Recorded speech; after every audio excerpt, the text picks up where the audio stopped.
What's up, everybody? Michael Ray Newman here, and you are once again inside the edge. Welcome, guys. Thanks for stopping by this week. We're really fired up and excited because we always are normally. But this week is a really special week. I know you might be listening through Facebook, through Twitter, through Stitcher, through YouTube channel, through Instagram. Make sure you go check us all out on all those platforms, guys. We sincerely appreciate it. The last time we were together was at the State Fair of Texas. Isn't that right, Kevin E? That is right, man.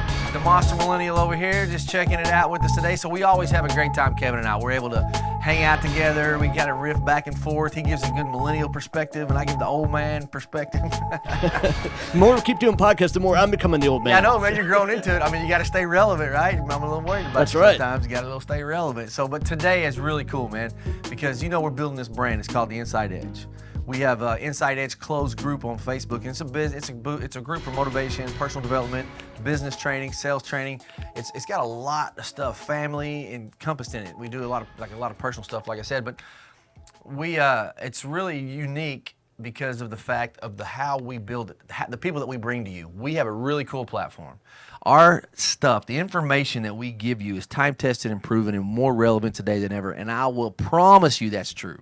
And as you listen to these podcasts, whether you binge them all the time or whether you're working out or driving in your car or just hanging out at the house, vacuuming, or however you're listening to these podcasts or consuming this information, you know that it's relevant, time-tested, and 100% it needs to be about you. Always make it about you. And above anything else, you need to make it about you, and you need to try to level up. Where you are today, just make yourself better. But to do that, you need to go outside yourself and look at other areas of life and what people are doing, and you want to make sure that you are doing the best thing for you. Is there something better you can use? Find out the process, put your personality with it, and find somebody that you trust, that's integrity driven, integrity based, and you'll be successful.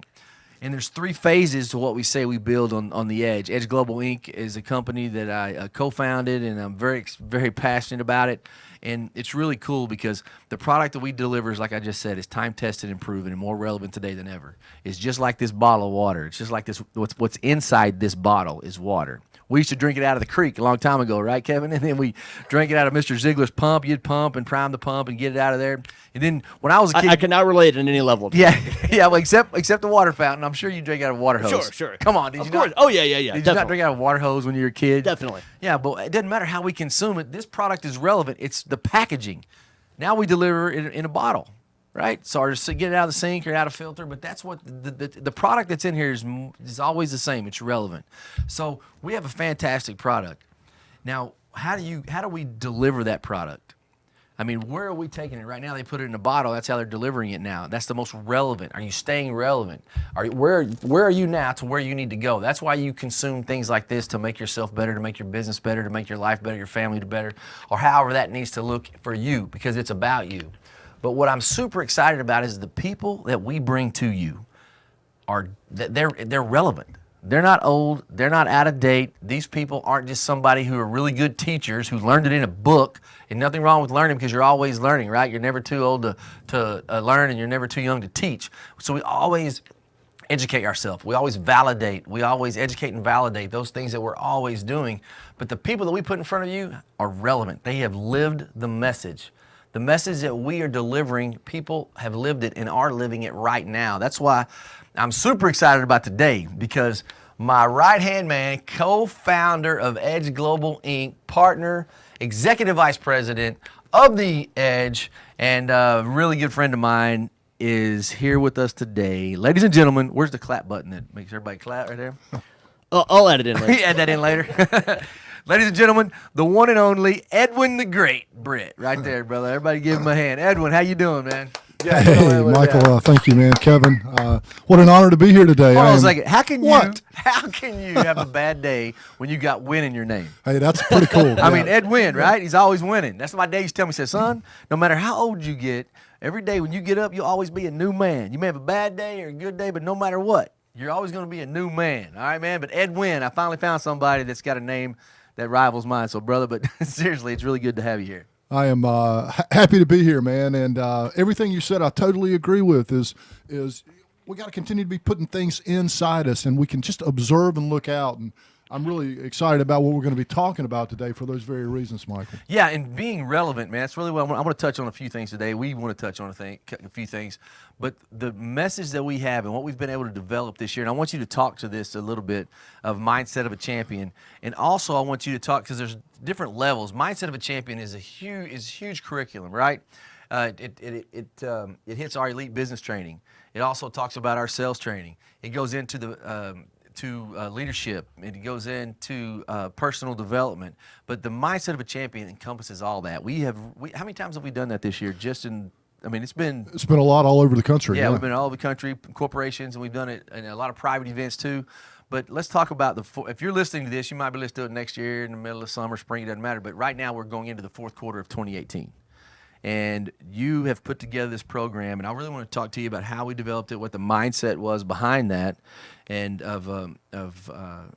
champions always win in the fourth quarter. Is that the name of it? Exactly right. Go ahead and talk to that and tell us how we developed that. So as we built, wrote the curriculum for Mindset of a Champion, as you said, it speaks to every aspect of our life and our business and our personal development.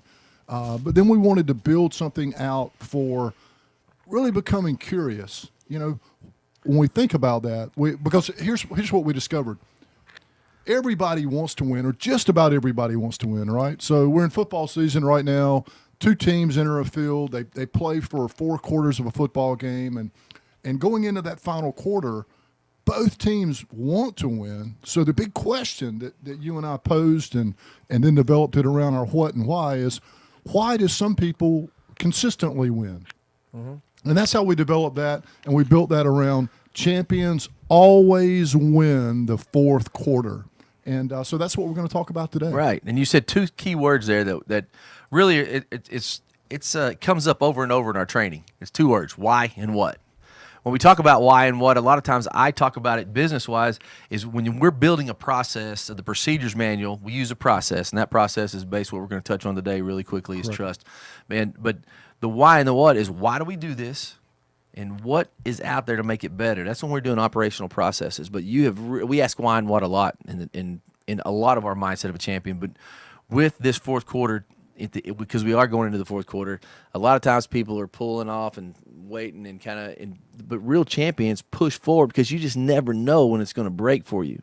And you've traveled to, we've done 6 or 8 of these in just the last couple of weeks. Yeah, just in the last 5 or 6 days. Yeah, you've been bell to bell, brother. I really appreciate the hard work you're putting in. He's really putting a lot of hard work in, but what you found is you were able to set in here, and there's 4 key points when it comes to the fourth quarter that you've been able to find. I really want to touch on those today, so I'll let you kind of riff on that and the why and the what piece and how we came about that, and maybe a couple of stories in between there. So we'll start with the why. Why do people consistently win? Why are championships built? And just real succinctly, if you're listening, obviously you are, make a note of this and think about it. I want you to think about it. People constantly win when they develop consistent and sustainable patterns and habits. So that's sort of the why. That's the why behind how champions are built. And then what's the end result is predictable winning results, which sort of summarizes what champions are. And when we thought about that, we wanted to build off these 4 principles, Michael, which we're going to talk about. But as we share these, I want you to do one more thing. I want you to listen and think about this particular quote. And the quote is, an in-depth look always reveals more than a casual glance. And these 4 principles, everyone has heard to some degree. But what we tend to do is you and I were discussing this earlier today. That's we right. tend to I'm take glad you it brought for that up. granted. Yeah. So we give it a casual glance, but champions always give it an in-depth look. And that's really the difference. There's not a big difference between wanting to win and winning. It's really very small, and it starts with our mindset. Yeah, you really said on 2 key things there is we take a casual glance so many times, because the things that you're going to hear today, those 4 things, a lot of those things that you hear right today is something you already know. Oh, I know that, I've heard that. And this is what we were talking about earlier. And we take such a casual glance at those things because, we've done it over and over again. And then you said champions really stop and take an in-depth look. They do a checkup from the neck up. They go through and create habits, and they're relentlessly consistent about those habits and what they do with those things. So those 2 things I think are really key and takeaways about what you're talking about when you're setting this up and laying the foundation, Edwin, for it. is they take more than and because, oh man, brother, I tell you right now, I'm guilty of this. Whether I know I'm on my phone, I need to be talking to my little girl. We've had that conversation before. Or I know that when I'm looking at my 5 areas of business, when I talk to my marketing plan is different than my sales plan, but I just let it kind of blur because I already know that and I'll go back to it later. Champions always, they're consistent. They go back and they discipline themselves to take a more of a in-depth look instead of a casual glance, and they're very consistent with the habits they've built around those in-depth looks. And meticulous, very meticulous in that. And so with that very first principle, it really begins here. What Michael and I have done is we've taken really our 30 plus years individually and over 60 years combined of professional and personal struggles, right, Michael? The struggle's real, baby. Don't kid yourself. That's right. The struggle is real. And it's not just about you and I and our own experiences, but we've drawn from all the people that we've known in our career and who have touched in our career, and we continue to touch. Because here's the thing. It's a journey. It's not a destination, right? That's right. It's ongoing. And Got to be never constant. arrive. You never arrive. Yeah, and the journeys, and we found this and said this a whole bunch, the journey is more fulfilling than the end. So it's really important to be able to take the time to be in those moments. And that's what it allows me, Edwin, a lot of times, is to take that in-depth look, more than a casual glance. When I stop and I realize where I am right now, in those moments that I'm in and the things that we're doing, I can pull myself back. Just like today, man, we were really outlining a couple of books and a couple of some things on some curriculum, and I stepped back. I said, man, this is really a cool time that we're in right now because we're still in building mode, but we're still impacting thousands of lives, man. The people this year that you've done, I mean, that we have been able to impact is, and I'm sincerely grateful for that. Is really, I step back and it's mind-boggling for somebody like me to be able to do that. And so we're going to impact a few more right now. Here's principle number one that we've observed that every single champion has. And the thing about champions is we come from all walks of life. We look different, our experiences are different, but every champion that Michael and I know, including ourselves, every one of those has an attitude of gratitude. Principle number one, attitude of gratitude. The reason that is so critically important is because it sets up everything else that we want to accomplish. What we send out is what we get back. And it's also, Michael, the healthiest of all of our attitudes. Mm-hmm. That's right. There's so many times it's easy for us to go, yeah, we got to be great. We got to do that. We got to do that. And I have muscle memoried myself. Well, it's not really gratitude for me, but I appreciate you, right? To the point that I was saying earlier, a buddy of mine that I watched about 200 hockey games with. Our boys grew up since little bitty growing all the way through college. They went to college together and played. He's like, man, they said this last Saturday night. He goes, we've watched 200 hockey games plus. And I was like, has it been that many? So I guarantee you, he started going over, and he goes, you know what, man, Michael, I really appreciate you appreciating me. That's right. He always said appreciate you. So you leave with gratitude, and if you don't even realize it does impact people. And it really is. It sets you apart. And we all have heard about having a positive mental attitude. So that's sort of the casual glance approach. Oh, yeah, I know I need to have a positive mental attitude. Well, in college, sometimes you have to take a class before you can take another class. It's a prerequisite, right? They call it a prerequisite. Is that what that's called in college? It is. I didn't know that. You got to actually go to class. That's and then you right. find that out. Yeah. But it is having an attitude of gratitude is a prerequisite to a positive mental attitude. And here's what it does. It shifts the focus from ourselves to others. When we're grateful for the people around us and the opportunities that we have, really one of two things are going on. We either have an attitude of entitlement, and I think we could all agree we got too much entitlement out there, or you have an attitude of gratitude, which, again, shifts the focus out and sets your mindset up. So every champion's got an attitude of gratitude. That's principle number one. It's pretty powerful. What do you think, Kevin E? We on point so far? Absolutely. And I know, being the millennial in the room, I know a lot of people of my generation, that's something that we're accused of frequently is the entitlement thing. But I very much try to adhere to the sentiment of the attitude of gratitude. Mm-hmm. And I call him the monster millennial for a reason. Yeah, he gets it. He's on it. I'm trying. And he's the original. He's the OG for sure. Here's the thing, too. When we start our day with an attitude of gratitude, what we're really doing is we're actually reducing this internal pressure that we feel. We've got this high pressure clock ticking in all of us.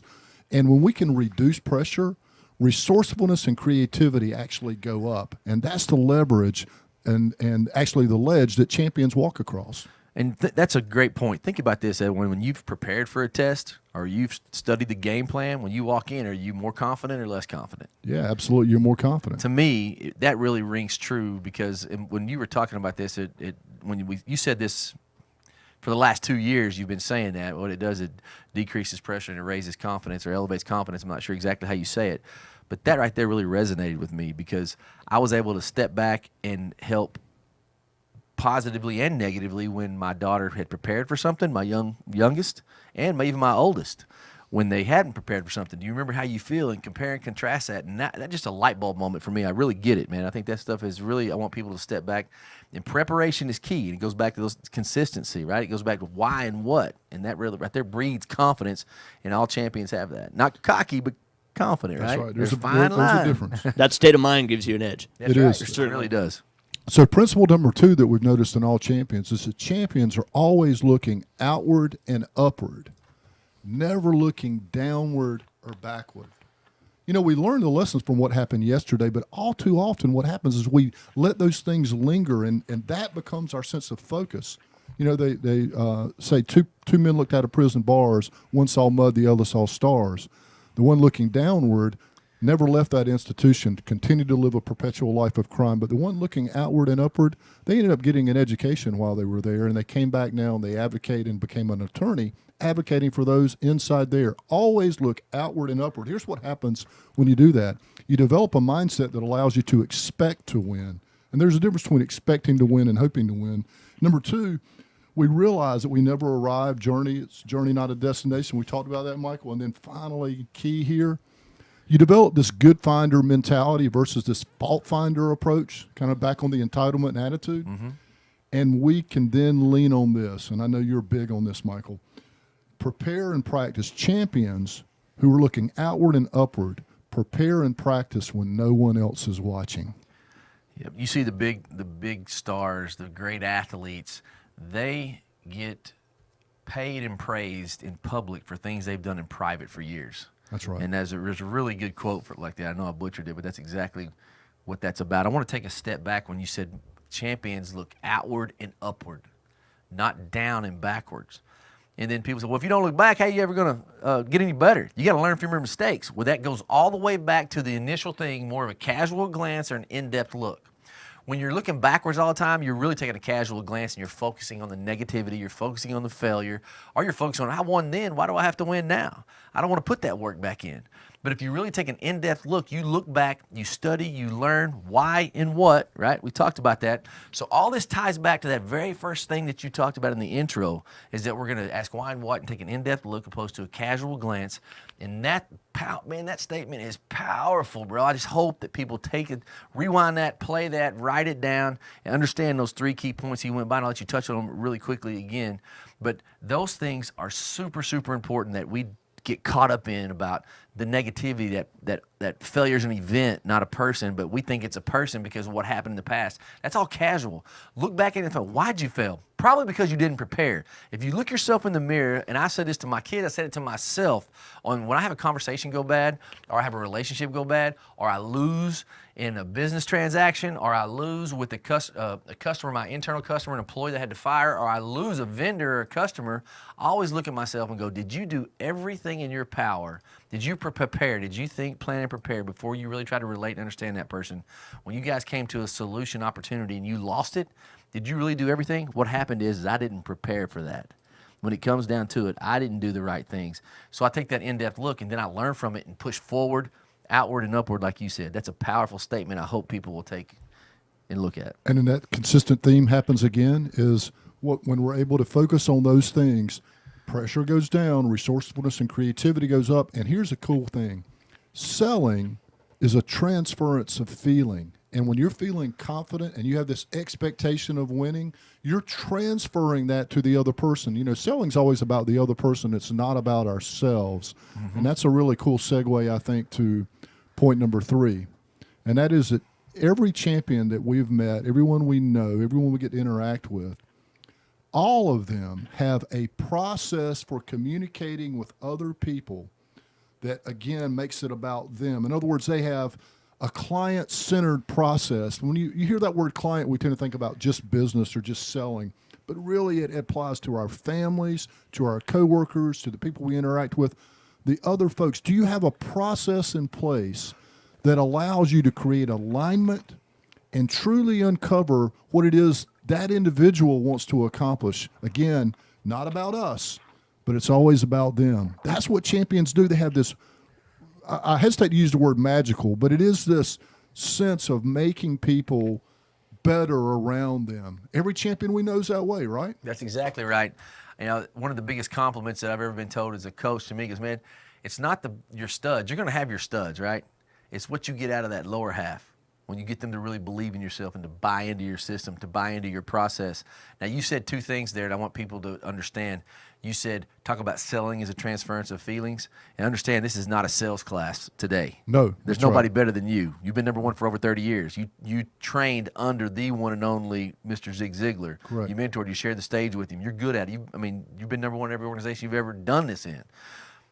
Everybody's in sales. We've always heard that. Yeah, I'm not going to take that's a casual glance. I know we're all in sales. That's great. But understand this. Your customer, your client-centered process, my personal one is my wife, is 2,500 employees, is my partners, is you. And I always, is Kevin E., those people are my customers, and those are my friends. Those are people I do business with on a day-to-day basis. Those people I care about. And when you really and truly care and you lead with gratitude, all these things are tying back together. And I really love this easy 4-point strategy on being successful and truly winning like a champion and going out and win. We say it the fourth quarter, Nick, but you can translate this to any part of any life. And I think you and I have a little bit of a problem talking about sports a little too much. Some people don't play a lot of stuff, wants right? to play, yeah. But I think that if you can, any genre of life, any kind of walk of life, this relates to. And our process looks and feels like the word trust. Right. And while we won't go into in depth there today regarding that, certainly available on our website at Edge Global Inc.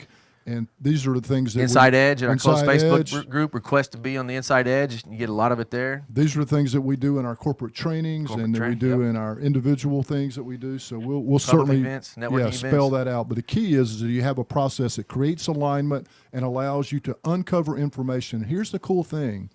In every aspect, every relationship you have, the person who has the most information has the most influence. And we tend to get things out of order. And so people that don't recognize the importance of how a champion is built, they want to spend too much time talking and not enough time listening. It's always about the other person. So information is king. And really what we want to be able to do is build influence. And we do that by listening and having a client-centered, family-centered process that yields predictable results. That's powerful, man. You should have hit on a really key word there too that I love to talk about, and I say I love to talk about it because I don't listen enough. I mean, listening is so powerful in that statement. What you just said. It's the most underutilized skill in home and the business today. In fact, as we travel the country, Michael, we get a lot of positive feedback, which we love, but it's not about the applause or pictures we might get to take. It's the people and the stories. And I know what excites you and I the very most is when we get an opportunity, maybe we circle back to their city and we get to hear what they did. How did you apply that? And most frequently, especially in leaders, they say, hey, I've been working on my listening skills, Michael. I'm doing a better job of listening to the people that I serve instead of talking to the people I serve. That's right. And how do you think? You have to have little tricks to help you listen better. Because I took this to heart too. I mean, when listening, because when we are leaders and we're so in a hurry to fix things and take care of things, I'm a fixer. What we got? Okay, listen. When you come to me, I say, don't come to me unless you have one or two solutions. I love you coming with problems. You come with me with complaints. That's okay. You come with me with things that I'm doing wrong, things you're doing wrong, things the organization's struggling with, whether it be your family or your business. That's okay, but come to me with a couple of solutions. What that gets me to do, it gets me to slow down and listen. Because so many times somebody, your spouse or your children or somebody, your partner or some of your management staff come to you with a problem and they're 2 words into it and you already understand what they're talking about. You already understand what they need. So you just already shut down and you're waiting to prepare your response. You're not really listening, right? So if you sit there and say, give me 2, and what I do when I do this and I say, tell me 2 responses, I'm waiting for 2 solutions. I'm waiting for their solution. That really helps me slow down, because, I kind of talk fast. Like 520 words a minute with gust up to 770. Yeah, there you go. So it gives me a chance, it gets me to slow down and say, okay, I wonder what their solutions are going to be. And it makes me think about my solutions, but it helps me be a better listener. And I think that really is the hardest thing for anyone today is listening. I think that's a learned skill. And I think that we've seen it. I mean, we've seen people come, and I've really been working on this, and I'm going to be a better head of HR companies that have 1,000 employees are saying, I'm going to be a better listener as an HR person when you come to me with your problems. That's totally correct. And so when you build off of these three principles, the attitude of gratitude, learning to look upward and outward, having a client-centered process, which we call trust. Yep. Yeah, go and ahead. one more thing on that client-centered process on Yes. number 3 is what we're on right now. The key to these things is to have a process, and I mentioned it at the beginning of the deal. You need to have a process and then add your personality with it, and also have a mentor that can teach you things that you really trust.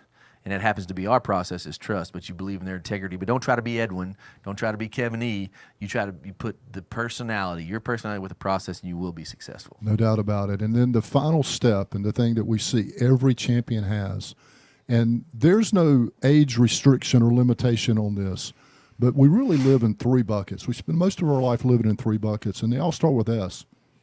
And that is survival mode. Hey, man, we've all been there. Michael, you and I have been there, right? Bubba, struggle's And real. a lot. Yeah, the We've struggle's talked about real. this a lot on the podcast Yeah, already. so- We'll always talk about this on the podcast. And then, of course, there's stability, and then, we all point towards success. But here's the choice that you get to make today. You get to listen to this podcast today, and you get to recognize that, there's a level beyond success, and that is when you really make a step towards becoming and pursuing becoming a champion, which is endless in nature, and that is significance. And, Michael, I know you talk a lot about that, but more importantly, you live that. And when you decide to start pursuing significance, what does that do? It shifts the focus from yourself. Success is about what kind of car do I drive, what kind of house do I live in, what kind of clothes do I wear. But when you shift it to significance, it becomes about others, and it ultimately becomes your legacy. And you live that, brother, and I'm just proud to travel the country and watch us do it together. You do the same, Brian. I appreciate you even saying that about it, but it really and truly is significance. And it doesn't matter, you said it too, it doesn't matter your age, it doesn't matter how old you are, it doesn't matter what status you're in, you can be significant. Because I'll promise you this, God will rest my soul, right? But my spirit lives on in the people I impact, the people, my family, my friends, and hopefully the people that are listening to this. That's right. And what your spirit is your legacy. The good news is about that is that your story's not over. It's a journey, right? The journey is more fulfilling than the end. It's a journey, not a destination. We're always traveling. If you're listening to this today, you can be significant. It's never too late to go back to your mom or your dad and raise your hand and say, I made the mistake. Start making it about other people. Start living this quote that is the foundational quote for a ton of businesses on a little cassette tape I heard back when I was 20 years old and got it from a garage sale by a dude that I thought was a rock star because it was called ZIGLAR. You can have everything in life you want if you'll just help enough other people get what they want. And that, it really is mindset of a champion, in my opinion. It really is. And when you start taking these 4 principles and you apply them in a day-to-day basis, what will happen is, I promise you this, you will finish the end of your calendar year faster and stronger and more prepared than ever before. You'll have more fun. You'll experience more joy. But even more exciting, you'll launch into the next calendar year fast, prepared, poised with the expectation that you're not going to move from hoping you win to expecting that you will win. That's what champions do. Ba-bam! Drop the mic. That's good stuff, brother. That's exactly what that's about. It launches you in. And if you're prepared, you win, right? That's Confidence right. goes up. We talked about that. Well, I think that was beautiful stopping point, man. 4 points. Please go back and listen to this. Go like a Facebook page, KPEX. We're also live on there. Kevin E's Thank you, got sir. us going on KEPX. My little dyslexia slipping in there. I'm sorry. I didn't even notice. KEPX. Also, check out our Facebook page. Check out on Instagram. Check out Michael Ray Newman, Edwin Britt on Facebook. Go to the Inside Edge on Facebook and request to be in that. Yeah, we'd love it. Love to have you in. Love to have you in. And remember, above anything else, man, when Edwin said make it about other people and you do better, you guys be nice. People don't always remember what you say, but they always remember how you made them feel. Play hard, have fun. We'll see you next time here, Inside the Edge. Righty? Right, sir.